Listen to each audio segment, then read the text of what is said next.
சிலுவையில் வெற்றி சிறந்த இயேசு கிறிஸ்துவின் நாமத்தில் உங்களுக்கு அன்பின் நல்வாழ்த்துக்கள்.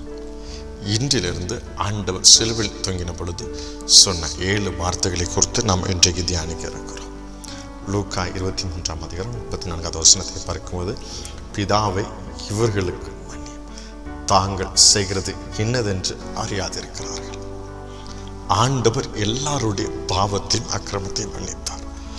அவர் இந்த வசனத்திலிருந்து நமக்கு கற்றுக் கொடுக்கிற காரியம், நாம் மன்னிக்கிறவர்களாய் வாழ வேண்டும். ஆண்டவர் சொல்லிக் கொடுத்த ஜெபத்தில் கூட எங்கள் கடனாளிகளுக்கு நாங்கள் மன்னிக்கிறது போல. எனக்கு அருமையானவர்களை, இன்றைக்கு மன்னிக்கிற சுவாபத்தோடு வாழ்நாள் முழுவதும் வாழ்ந்து பாருங்கள், உங்களுக்கு மிகுந்த ஆசீர்வாதம் இருக்கிறது. இன்றைக்கு 2வது வார்த்தை, ரட்சிப்பின் செய்தி.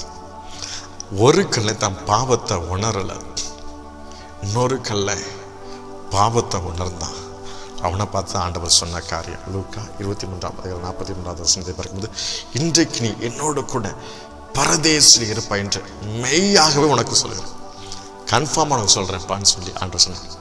காரணம் என்ன தெரியுமா? அவன் பாவத்தை உணர்ந்தான். இன்றைக்கு நீங்கள் பாவத்தை உணர்ந்து அப்பா எனக்கு இறங்குன்னு சொல்லி மன்னிப்பு கேட்டீங்கன்னா உங்களுக்கும் தயவு செய்வார்.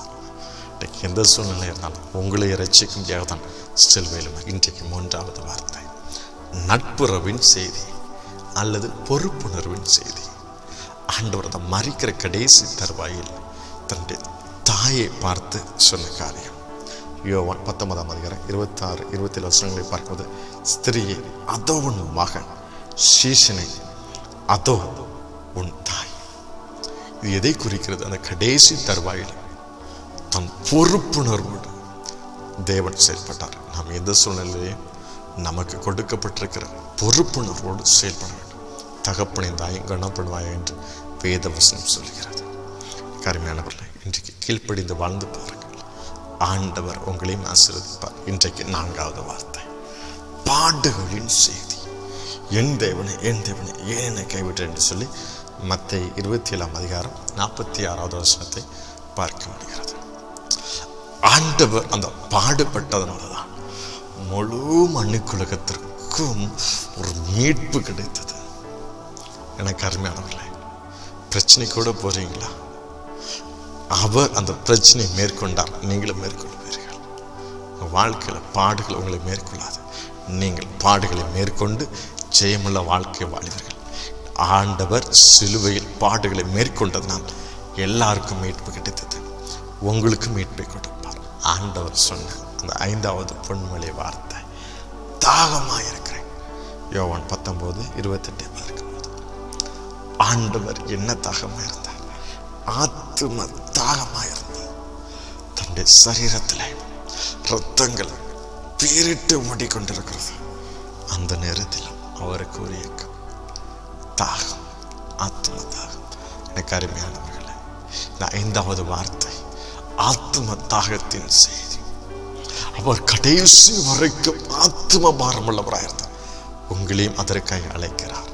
ஆத்ம பாரத்தோடு செயல்படுவீர்களா?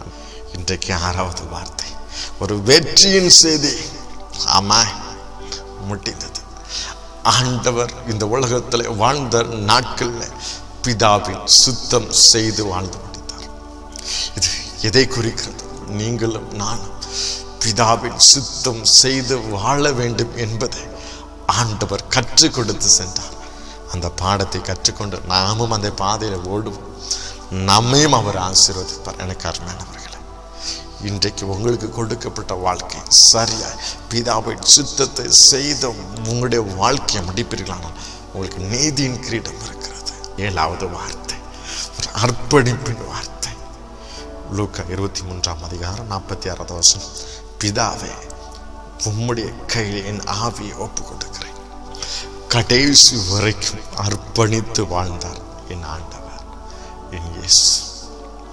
சிலுவையில் தன்னை தாழ்த்தினார். அந்த தாழ்மையின் சின்னம் சிலுவை. அவர் அர்ப்பணிப்புள்ள வாழ்க்கை. எனக்கு அருமையானவர்களே, உங்களிடத்திலும் இந்த அர்ப்பணிப்பு எதிர்பார்த்து கொண்டிருக்கிறார். கடைசி வரையிலும் தன்னுடைய பிதாவின் சித்தத்தை அர்ப்பணிப்போடு செய்து முடித்தார். உங்களுடைய வாழ்க்கையில் ஒரு அர்ப்பணிப்போடு ஆண்டவருக்காய் வாழ்வீர்களா? அதை எதிர்பார்க்கிறோம். ஒவ்வொரு பிள்ளைகளும் உம்முடைய சமூகத்தை தங்களை அர்ப்பணித்து வாழ கிருபை கொடுப்பீராக. அப்படி செய்வதற்காக நன்றி செலுத்துகிறோம். இயேசுவின் நாமத்தில் ஜெபிக்கிறோம் நல்ல பிதாவே.